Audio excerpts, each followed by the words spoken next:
Welcome back to the channel. This is going to be a unique video because I have to start it off by acknowledging the errors of my thinking, the errors of my ways. So if you've watched this channel for long enough, you know that I hate tip-giving gurus. I hate people that act like they've got it all figured out when we sort of know that they don't have it. There's an arrogance there that drives me freaking nuts. So Jefferson Fisher, he is a trial attorney, and he created an Instagram channel where he talks about communication. And his Instagram has taken off. He's become exceptionally popular. I feel like I get a video a week from my wife about how to navigate conflict. Anyway, he wrote a book. And so I was like, okay, I'll read this book and I'm gonna reality test this guy. The book is called The Next Conversation, Argue Less, Talk More. And it's fantastic. Jefferson does a great job of giving sound advice without coming across as arrogant. In the very beginning of the book, he says, look, I'm not a communication specialist. I'm not a marketing expert. I'm not a psychologist or a philosopher. I'm a trial attorney, and I have a lot of experience having difficult conversations. What you're going to read in these pages is my perspective on what makes conversations effective. And I'm going to give you the tools that I've learned to sort of survive those difficult interactions. And he does a really good job. I would tell you this, I read the entire book and there's nothing in the book, even with a critical eye, that I could find that wasn't backed by science. There was nothing in there where I thought you're overstepping, you're reaching, you're making this up to whatever. It was all valid. So what I want to do in this video is, when I read the book, there were 3 points that he made, 3 comments about communication that stood out to me that were especially impactful. And I am going to provide the psychological evidence that supports his approach. So let's get into it. Now, before we get into the video, I want to remind you to hit the like button, super important for the YouTube algorithm. And if you would, in the comments, tag Jefferson Fisher. He has a YouTube channel, super successful, and a podcast, and I would love to have him on PSYCH. So if we can bombard him with tags, I think it would help. The first concept I loved in the book was the idea of taking a breath before reacting to a triggering or inflammatory event or comment. He's getting people to pause before they respond to things so that they have the ability to think and respond more thoughtfully. And this works for a lot of reasons, but the big one is that our brains and bodies are overly efficient in how they handle stress. We react first with a physiological and emotional response and then a cognitive response to a stressor.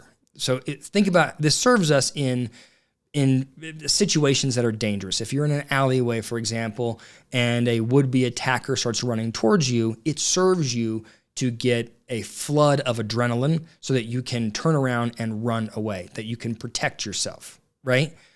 It doesn't serve you to wonder about the psychological underpinnings of the would-be attacker. So your cognition, your ability to think through what is happening sort of lags behind. So the idea of taking a beat before you speak, Jefferson says your first word is your breath, that helps you to slow down enough for your cognition to catch up so that you can think through what's been said, manage your emotional experience, and then respond to it in a thoughtful way. So to me, that's the clear reason why taking a beat works. But I think there's a secondary reason that can be even more impactful. And that is, with anxiety, there is a positive feedback loop between your body's physiological response and your cognition. They intensify each other.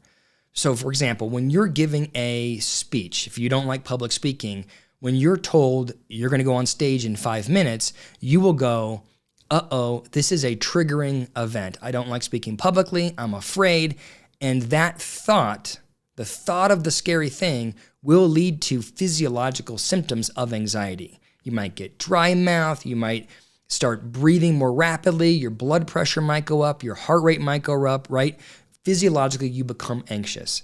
And your brain clocks the fact that you are physiologically more anxious, and your brain goes, uh-oh, this is really scary, right? So it's 2 minutes out, and now your brain's going, oh my gosh, this is not going to go well. I'm already sweating. Oh my gosh, my stomach already hurts. Oh my gosh, I already can't steady my breath. And they just feed on each other until you're giving the speech, and you can ramp yourself up to a place where you can't talk at all. There's a very famous study that illustrated this back in the 80s. They took a group of people that had panic disorders, and for half of them, they gave them actual heart rate data. The numbers that they told them were accurate. For the other half, they gave them inflated heart rate data that would suggest that they're headed towards a panic attack. And when the population heard that their heart rates were elevated, they immediately had their actual heart rates skyrocket. Learning about the anxiety, thinking that the anxiety was coming, led to the physiological response. So the point is that Jefferson Fisher is right. If you can slow down and take a breath, what you are signaling to your body is, I'm okay, I have time to think, I'm not under pressure, right? You are signaling to your body, slow down, we're fine, and we're going to react intentionally. Once you send that signal, your actual heart rate will go down. Your blood pressure will go down. You'll stop sweating. All of those things will decrease because of that same feedback loop. Another concept that I loved in the book was the idea of approaching conflict with a learner's mindset. Jefferson says you should not try to win a conversation. You should try to learn about the other person's perspective. You should be able to walk in their shoes, which by definition is empathy. That's what Jefferson Fisher is talking about, is being compassionate enough that you're not judging and misappraising people, but instead you're understanding how they arrived at their conclusions. There's a concept in psychology called naive realism, and it is the enemy of all thoughtful discourse, in my opinion. Naive realism is a cognitive bias where we believe that if all people had our exact data, they would align with us. And if they don't align with us, it is because they are morally bankrupt or stupid. Think about politics. We believe that there is an objective reality that we're privy to, and if people had the right data, they would agree with us. And if they wouldn't agree with us, it's because something is horribly wrong with them. And you can imagine that if you think that the other person across the table is stupid or morally bankrupt, you're probably not going to engage in that conversation in a very effective manner. By being empathetic, you can prevent naive realism. By learning about the other person's values, their experiences, and their perspectives, you can see how they might arrive at their conclusions, even if they have the same data that you do. So what Jefferson Fisher is doing is essentially preventing people from allowing their natural cognitive biases to take over and create massive conflict. It would be wonderful. Imagine if in a political debate, imagine if on the biggest stage, Trump and Harris, if one of them said, I understand why the other person feels this way given X, Y, and Z. I view it differently because of A, B, and C. Not a bad person, we just view it differently, right? You can imagine it would just bring down the tone and tenor of the friction. And the last thing I really appreciated about the book was that Jefferson resisted the urge to come up with some kind of overly formulaic process for conflict, right? He gave foundational principles. Control yourself, right? Think before you react. Be more confident. Be assertive when you need to be. And work hard to connect to the other person. Those are great foundational ideas that Jefferson is empowering the reader to use in a thoughtful way. What he's not doing is saying, here's my model for how you need to get through all your conflict. And I think that right now, in the world of self-help gurus and in the world of psychology, we are inundated with models for everything. And with conflict in particular, we're bursting at the seams. I can think of a few. There's the SBII model, there's the BIF model, there's the PEACE model, there's nonviolent communication, there's the EAR model, there's the DESI model. I don't know. You get my point. There's a lot. And the research would show, here's the question is, does the research actually bear out that one of these models is better than another? And the answer is, of course not, because they're not able to really pit these models against each other. And the models are all kind of saying the same thing, which is control your emotions before you react. That's high level what every model is trying to say, but we want to get so formulaic about everything that we create problems. And there is research showing that when people try to implement a model of conflict, what they end up doing is hyper-focusing on the technical steps and ignoring the emotional experience of the other person.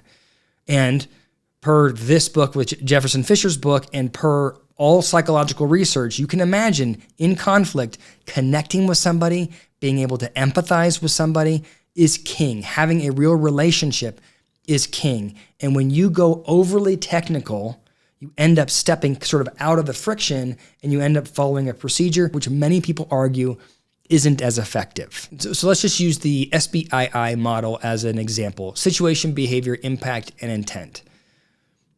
If I had a conflict with you, the audience, I might say, here's the situation as I saw it.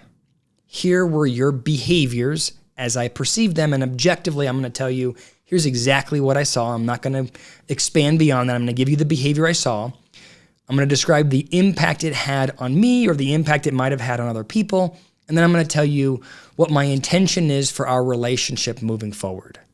If I go through that process, I'm not doing anything wrong, but you're going to think I'm weird, right? You're going to be like, no one talks like that. And so what's, I think, happening, this is not backed by research. This piece is my perspective as far as why these frameworks don't always work.